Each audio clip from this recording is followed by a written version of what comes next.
ಯಾವುದೇ ರೀತಿ ಪ್ರಿಸರ್ವೇಟಿವ್ಸ್ ಏನು ಯೂಸ್ ಮಾಡದೆ ನ್ಯಾಚುರಲ್ ಕಲರ್ ಬರುವಂತೆ ಕೆಚಪ್ನ ಮನೇಲಿ ಈಸಿಯಾಗಿ ಹೇಗೆ ಮಾಡೋದು ಅಂತ ನೋಡಿನ.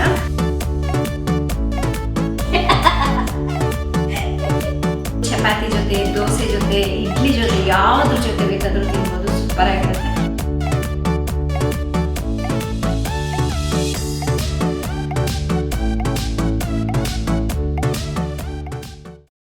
Hi friends, cakes and bakes ಪಾಕಶಾಲೆ ಚಾನಲ್ಗೆ ತಮ್ಮೆಲ್ಲರಿಗೂ ಮತ್ತೊಮ್ಮೆ ಸ್ವಾಗತ. ಸೊ ಇವತ್ತು 1 kg ಟೊಮೆಟೊನ ಬಳಸ್ಬಿಟ್ಟು ಅರ್ಧ ಲೀಟರ್ನಷ್ಟು ಕೆಚಪ್ನ ಮನೇಲಿ ಈಸಿಯಾಗಿ ಹೇಗೆ ಮಾಡೋದು ಅಂತ ನೋಡೋಣ. ಇನ್ನೇನು ಮಕ್ಕಳು ಸ್ಕೂಲ್ ಬೇರೆ ಸ್ಟಾರ್ಟ್ ಆಗ್ತಾ ಇದೆ. ಮಕ್ಕಳು ಟಿಫಿನ್ ಬಾಕ್ಸ್ಗೆ, ದೋಸೆಗೆ, ಚಪಾತಿ ಜೊತೆಗೆ ಚಟ್ನಿ ಕೆಲವು ಮಕ್ಕಳು ಇಷ್ಟಪಡೋದಿಲ್ಲ. ಅದ್ರ ಬದಲಾಗಿ ಟೊಮೆಟೊ ಕೆಚಪ್ ಜೊತೆ ತಿನ್ಲಿಕ್ಕೆ ಇಷ್ಟಪಡ್ತಾರೆ.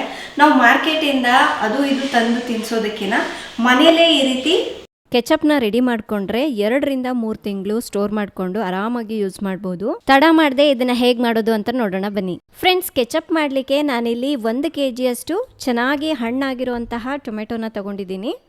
ಫ್ರೆಂಡ್ಸ್, ಈಗ ಟೊಮೆಟೊನ ಕಟ್ ಮಾಡ್ಕೊಳ್ಳೋಣ. ಈ ಥರ ಸ್ವಲ್ಪ ದಪ್ಪ ದಪ್ಪನೇ ಕಟ್ ಮಾಡ್ಕೊಳ್ಳೋಣ.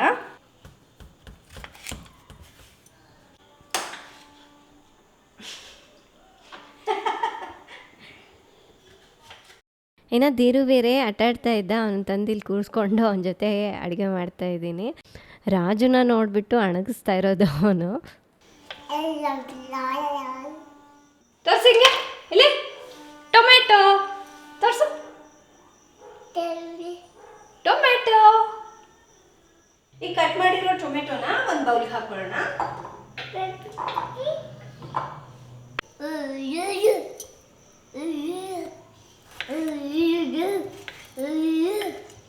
ಅಯ್ಯೋ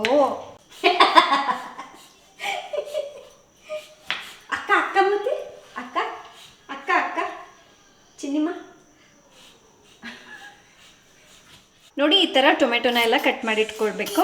ಈಗ ಈ ಟೊಮೆಟೊನ ಒಂದು ಜಾರ್ಗೆ ಹಾಕೊಳ್ಳೋಣ. ಇದಕ್ಕೆ ಒಂದು ಇಂಚಿನಷ್ಟು ಹಸಿ ಶುಂಠಿ ಹಾಕ್ತಾ ಇದ್ದೀನಿ. 6 ಬೆಳ್ಳುಳ್ಳಿ ಹೆಸಲು, ಒಂದು ಅರ್ಧ ಈರುಳ್ಳಿ. ಇದು ಹಾಕೋದ್ರಿಂದ ಒಳ್ಳೆ ಫ್ಲೇವರ್ ಕೊಡುತ್ತೆ. ಈಗ ರುಬ್ಕೊಂಡ್ಬಿಡೋಣ, ನೀರೇನು ಹಾಕ್ತಲೆ.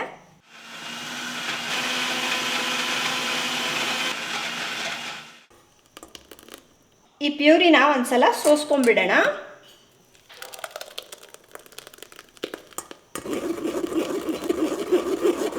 ಹೀಗೆ ಮಾಡೋದ್ರಿಂದ ಇದರಲ್ಲಿ ಚಿಕ್ಕ ಚಿಕ್ಕ ಸಿಪ್ಪೆ ಎಲ್ಲ ಇರುತ್ತಲ್ವ, ಅದೆಲ್ಲ ಹೊಂಟೋಗ್ಬಿಡತ್ತೆ. ಬರೀ ಪ್ಯೂರಿ ಅಷ್ಟೇ ಸಿಗತ್ತೆ.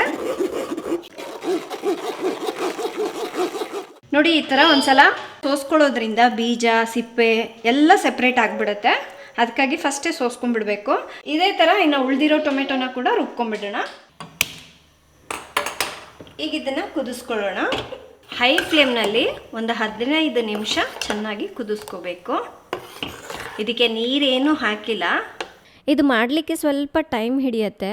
ಒಂದು ಸೈಡ್ ಇದು ಕುದಿಯೋಕ್ಕೆ ಇಟ್ಬಿಟ್ಟು ನಮ್ಮ ಕೆಲಸನ ನಾವು ಮಾಡ್ಕೊಳ್ಬಹುದು. ಫ್ರೆಂಡ್ಸ್, ಇದು ಒಂದು 10 ನಿಮಿಷದಿಂದ ಚೆನ್ನಾಗಿ ಕುದೀತಾ ಇದೆ. ನಾನಿಲ್ಲಿ 1 ಕಪ್ನಷ್ಟು ಸಕ್ಕರೆ ತೊಗೊಂಡಿದ್ದೀನಿ. ಇದು ಗ್ರಾಮ್ ಲೆಕ್ಕದಲ್ಲಾದರೆ 300 ಗ್ರಾಮ್ನಷ್ಟಿದೆ. ಇದು ಕಾಶ್ಮೀರಿ ರೆಡ್ ಚಿಲ್ಲಿ ಪೌಡರ್ ಅಂದರೆ ಬ್ಯಾಡಗಿ ಮೆಣಸಿನ್ಕಾಯಿ, ಅದು 1-2 ಚಮಚದಷ್ಟು ಹಾಕ್ಕೊಳ್ತಾ ಇದ್ದೀನಿ. ಇದು ಹಾಕೋದ್ರಿಂದ ಒಳ್ಳೆ ಕಲರ್ ಬರುತ್ತೆ, ಹಾಗೆ ಟೇಸ್ಟು ತುಂಬ ಚೆನ್ನಾಗಿರುತ್ತೆ. ಒಂದು ಅರ್ಧ ಟೀ ಸ್ಪೂನಷ್ಟು ಉಪ್ಪು ಹಾಕ್ತಾ ಇದ್ದೀನಿ. 3 ಟೇಬಲ್ ಸ್ಪೂನಷ್ಟು ವೆನಿಗರ್. ಒಂದ್ಸಲ ಇದನ್ನು ಮಿಕ್ಸ್ ಮಾಡ್ಕೊಳ್ಳೋಣ. ಅಂದರೆ ಉಪ್ಪು ಖಾರ ಎಲ್ಲ ಹಾಕಿದ್ದೀವಲ್ವ, ಅದು ಗಂಟುಗಳೇನು ಇರಬಾರ್ದು, ಚೆನ್ನಾಗಿ ಮಿಕ್ಸ್ ಮಾಡಬೇಕು. ಫ್ರೆಂಡ್ಸ್, ಈಗ ಇದಕ್ಕೆ ಸ್ವಲ್ಪ ಮಸಾಲೆಗಳೆಲ್ಲ ಹಾಕಿದ್ರೆ ಇನ್ನೂ ರುಚಿಯಾಗಿರುತ್ತೆ. ಅದಕ್ಕಾಗಿ ಟೀ ಸ್ಟ್ರೈನರ್ ಇರುತ್ತಲ್ವ, ಅದರಲ್ಲಿ ಒಂದು ಪಲಾವ್ ಎಲೆ ಹಾಕ್ತಾ ಇದ್ದೀನಿ. 1 ಪೀಸ್ ದಾಲ್ಚಿನ್ನಿ ಚಕ್ಕೆ, ಹಾಗೆ ಒಂದು 2-3 ಲವಂಗ. ಇದು ಹಾಕಿಬಿಟ್ಟು ಈ ಥರ ಮುಚ್ಚಿಡಬೇಕು. ಒಂದು ವೇಳೆ ನಿಮ್ಮ ಹತ್ರ ಈ ಥರ ಸೋಸ್ಕೊಳ್ಳೋದಿಲ್ಲ ಅಂದರೆ ಒಂದು ಬಟ್ಟೆಯಲ್ಲೇ ಈ ಮಸಾಲೆಗಳನ್ನೆಲ್ಲ ಕಟ್ಬಿಟ್ಟು ಹಾಕ್ಕೋಬಹುದು. ಈಗ ಇದನ್ನು ಈ ಪಾತ್ರೆಯಲ್ಲಿ ಹಾಕಿಬಿಟ್ಟು ಇನ್ನೂ ಒಂದು 5 ನಿಮಿಷ ಕುದಿಸ್ಕೊಳ್ಳೋಣ. 5 ನಿಮಿಷ ಆದಮೇಲೆ ತೆಗೆದುಬಿಡಬೇಕು. ಈಗ ಈ ಸ್ಟ್ರೈನರ್ನ ತೆಗೆದುಬಿಡೋಣ. ಫ್ರೆಂಡ್ಸ್, ಕಲರ್ ನೋಡಿ ಹೇಗಿದೆ ಅಂತ. ನಾನು ಇದಕ್ಕೆ ಯಾವುದೇ ರೀತಿ ಆರ್ಟಿಫಿಷಿಯಲ್ ಕಲರ್ ಏನೂ ಹಾಕಿಲ್ಲ. ಈ ಥರ ಮನೇಲಿ ಮಾಡಿಕೊಂಡ್ರೆ ಮಕ್ಳಿಗೆ ಧೈರ್ಯವಾಗಿ ಕೊಡ್ಬೋದು, ಅಥವಾ ನಾವು ಕೂಡ ಧೈರ್ಯವಾಗಿ ತಿನ್ಬೋದು. ಭಯ ಅನ್ನೋದೇ ಇರೋದಿಲ್ಲ. ಹೊರಗಡೆಯಿಂದ ತರ್ತೀವಲ್ಲ, ಲಿಮಿಟಲ್ಲಿ ತಿನ್ನೋದು, ಸ್ವಲ್ಪ ತಿಂದರೆ ಆಯಿತು ಬಿಡಿ, ಏನಾಗಲ್ಲ. ಮತ್ತು ಕೆಲವರಂತೂ ಹೊರಗಡೆದಲ್ವ ಏನಕ್ಕೆ ತಿನ್ನೋದು ಅಂತ ಹೇಳಿಬಿಟ್ಟು ಮಕ್ಳಿಗೆ ಕೊಡೋದೇ ಇಲ್ಲ. ಸೊ ಮಕ್ಳಿಗೆ ಟೇಸ್ಟ್ ಮಾಡಬೇಕಂತ ಆಸೆ ಇರುತ್ತೆ ನೋಡಿ. ಸೊ ಅಂಥದ್ದೆಲ್ಲ ಮಿಸ್ ಮಾಡ್ಕೊಂಡ್ಬಿಡ್ತಾರೆ ಮಕ್ಕಳು. ಹಾಗಾಗಿ ಈ ಥರ ಮನೇಲಿ ಮಾಡಿಕೊಟ್ರೆ ಆರಾಮಾಗಿ ಯಾವುದೇ ಭಯ ಇಲ್ಲದೆ ತಿನ್ಬೋದು ಅಲ್ವಾ. ಚೆನ್ನಾಗಿ ಒಂದು 20 ನಿಮಿಷ ಕುದಿಸಿದ್ದೀನಿ ಇದನ್ನು. ಸೊ ಈಗ ಸ್ಟವ್ನ ಆಫ್ ಮಾಡ್ಕೊಂಡ್ಬಿಟ್ಟು ಇದು ಕಂಪ್ಲೀಟಾಗಿ ತಣ್ಣಗಾಗಬೇಕು. ತಣ್ಣಗಾಗ್ಲಿಕ್ಕೆ ಇಟ್ಟಿದ್ದಾನೆ. ಇದು ಇವಾಗ ಕಂಪ್ಲೀಟಾಗಿ ತಣ್ಣಗಾಗಬೇಕು ಫ್ರೆಂಡ್ಸ್. ಈಗ ಇದು ಕಂಪ್ಲೀಟಾಗಿ ತಣ್ಣಗಾಗಿದೆ. ಇದು ತಣ್ಣಗಾದ್ಮೇಲೆ ನೋಡಿ ಇನ್ನೂ ಸ್ವಲ್ಪ ಗಟ್ಟಿಯಾಗಿದೆ, ಹಾಗೆ ಸ್ವಲ್ಪ ಮರಳಾಗಿದೆ. ಸೊ ಹಾಗಾಗಿ ನಾವೇನು ಮಾಡಬೇಕು ಅಂತ ಮತ್ತೆ ಇದೇ ಮಿಕ್ಸಿ ಜಾರ್ಗೆ ಇದನ್ನು ಹಾಕೋಬೇಕು. ಇನ್ನೊಂದ್ಸಲ ರುಬ್ಕೊಂಡ್ರೆ ಚೆನ್ನಾಗಿ ಸ್ಮೂತಾಗಿ ಆಗುತ್ತೆ. ಈಗ ಇದನ್ನ ಇನ್ನೊಂದ್ಸಲ ಸೋಸ್ಕೊಂಡ್ಬಿಡೋಣ. ಈ ರೀತಿ ಮಾಡಿದ್ರೆ ಕೆಚಪ್ ತುಂಬ ಸ್ಮೂತಾಗಿರುತ್ತೆ. ಆಮೇಲೆ ನಾನು ಇದಕ್ಕೆ ಸಕ್ಕರೆ ಉಪಯೋಗಿಸಿದ್ದೀನಲ್ವ, ನೀವು ಬೇಕು ಅಂದರೆ ಸಕ್ಕರೆ ಕ್ವಾಂಟಿಟಿನ ಕಮ್ಮಿ ಕೂಡ ಹಾಕ್ಕೋಬಹುದು. ನಾನು ಯೂಸ್ ಮಾಡಿರೋ ಟೊಮೆಟೊ ಸ್ವಲ್ಪ ಹುಳಿ ಇರೋದ್ರಿಂದ 1 ಕಪ್ ಯೂಸ್ ಮಾಡಿದ್ದೀನಿ. ನೀವು ಒಂದು ಅರ್ಧ ಕಪ್ನಷ್ಟು ಖರ್ಜೂರನ ಹಾಕಿ ಇನ್ನು ಅರ್ಧ ಕಪ್ನಷ್ಟು ಬೇಕು ಅಂದರೆ ಸಕ್ಕರೆನ ಆ್ಯಡ್ ಮಾಡ್ಕೋಬಹುದು. ಫ್ರೆಂಡ್ಸ್ ಈಗ ಸೋಸ್ಕೊಂಡಾಗಿದೆ. ನಾವೀಗ ಡೈರೆಕ್ಟಾಗಿ ಬಾಟಲ್ಗೆ ಹಾಕಿ ಇಟ್ಕೊಳ್ಬಹುದು. ನಾನು ಇನ್ನೂ ಒಂದು ಅರ್ಧ ಗಂಟೆ ಹಾಗೆ ಇಡ್ತೀನಿ ಇದೇ ಪಾತ್ರೆಯಲ್ಲಿ. ಇನ್ನೂ ಸ್ವಲ್ಪ ಗಟ್ಟಿ ಆಗುತ್ತೆ. ಸೊ ಇನ್ನು ಆಲ್ರೆಡಿ ನೈಟ್ ಆಗಿಬಿಟ್ಟಿದೆ ಅಂದರೆ ನಾನು ಸ್ವಲ್ಪ ಲೇಟಾಗಿ ಸ್ಟಾರ್ಟ್ ಮಾಡಿದೆ ರೆಸಿಪಿ. ಮಕ್ಕಳು ಮಲ್ಗೋ ಟೈಮ್ ಬೇರೆ, ಹಾಗಾಗಿ ಇನ್ನು ನೆಕ್ಸ್ಟ್ ನಾಳೆ ತೋರಿಸ್ತೀನಿ ಇದು ಕಂಪ್ಲೀಟಾಗಿ ಹೇಗಾಗಿದೆ, ಏನು ಟೆಕ್ಸ್ಚರ್ ಬಂದಿದೆ ಅದೆಲ್ಲದು ಡೀಟೇಲಾಗಿ ನಾಳೆ ತೋರಿಸ್ತೀನಿ. ಸರಿನಾ ಫ್ರೆಂಡ್ಸ್, ಇದು ನಿನ್ನೆ ಮಾಡಿದ್ನಲ್ವಾ, ನಾನು ಫ್ರಿಜ್ನಲ್ಲಿ ಏನೂ ಎತ್ತಿಟ್ಟಿರಲಿಲ್ಲ, ಹೊರಗಡೆನೇ ಇಟ್ಟಿದ್ದೆ. ನೋಡಿ ಕನ್ಸಿಸ್ಟೆನ್ಸಿ ಯಾವ ರೀತಿಯಾಗಿದೆ ಅಂತ. ಇದನ್ನು ನಾನು ಪ್ಲೇಟ್ನಲ್ಲಿ ಕೂಡ ಹಾಕಿ ತೋರಿಸ್ತೀನಿ. ಈ ರೀತಿ ಅಲ್ಲಾಡಿಸಿದಾಗ ನೀರು ಸಪ್ರೇಟ್ ಆಗಬಾರ್ದು, ಅದು ಪರ್ಫೆಕ್ಟಾಗಿ ಆಗಿದೆ ಅಂತ ಅರ್ಥ. ನೀವು ಈ ರೀತಿ ಕೆಚಪ್ ಬಾಟಲಲ್ಲಿ ಅಥವಾ ಗ್ಲಾಸ್ ಜಾರ್ನಲ್ಲಿ ಕೂಡ ಹಾಕಿ ಸ್ಟೋರ್ ಮಾಡ್ಬೋದು. ನಮ್ಮ ಮನೇಲಿ ಏನಾದರೂ ಸ್ನ್ಯಾಕ್ಸ್ ತಿನ್ನಬೇಕು ಅಂದರೆ ಈ ಬೌಲಿಗೆ ಹಾಕ್ಕೊಂಡ್ಬಿಡ್ತೀನಿ, ಎಲ್ಲರೂ ಕೂತ್ಕೊಂಡು ತಿಂತೀವಿ. ನೋಡ್ತಾ ಇದ್ದರೆ ಸೇಮ್ ಮಾರ್ಕೆಟಿಂದ ತಂದಿರೋ ಥರನೇ ಕಾಣಿಸುತ್ತಲ್ವಾ. ಎಷ್ಟು ಈಸಿಯಾಗಿ ಮಾಡ್ಕೊಳ್ಬಹುದು ನೋಡಿ.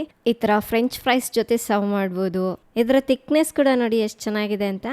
ನಮ್ಮ ಚಿನ್ನಿಮಾಗೆ ಚಪಾತಿ ಜೊತೆ ತಿನ್ಲಿಕ್ಕೆ ತುಂಬಾ ಇಷ್ಟ ಆಗುತ್ತೆ. ನೈಟ್ ಟೈಮ್ ಅವಳು ಚಪಾತಿಗೆ ಸ್ವಲ್ಪ ಇದು ಅಪ್ಲೈ ಮಾಡಿಕೊಂಡು ತಿಂತಾಳೆ.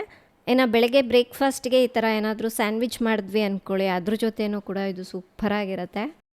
ಆಮೇಲೆ ಈ ಥರ ಬಾಟಲಲ್ಲೇ ಹಾಕಿಟ್ರೆ ಗಟ್ಟಿಯಾಗೋದು ಆ ಥರ ಏನೂ ಇರೋದಿಲ್ಲ ನೋಡಿ ಎಷ್ಟು ಚೆನ್ನಾಗಿ ಬೀಳುತ್ತೆ ಅಂತ.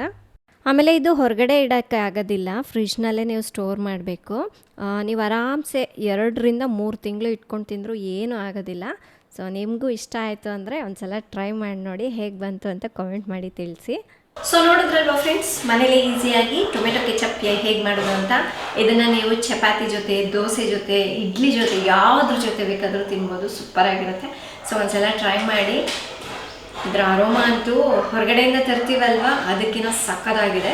ಸೊ ನಿಮಗೂ ಕೂಡ ಇಷ್ಟ ಆಗುತ್ತೆ ಈ ಟೊಮೆಟೊ ಕೆಚಪ್, ಟ್ರೈ ಮಾಡಿ. ಸೊ ಇವತ್ತಿನ ರೆಸಿಪಿ ಇಷ್ಟ ಆದರೆ ಪ್ಲೀಸ್ ಲೈಕ್ ಮಾಡಿ, ಶೇರ್ ಮಾಡಿ. ನಾಳೆ ಇನ್ನೊಂದು ಹೊಸ ರೆಸಿಪಿಯೊಂದಿಗೆ ಮತ್ತೆ ಸಿಗ್ತೀನಿ. ಅಲ್ಲಿವರೆಗೂ ಟೇಕ್ ಕೇರ್, ಬಾಯ್.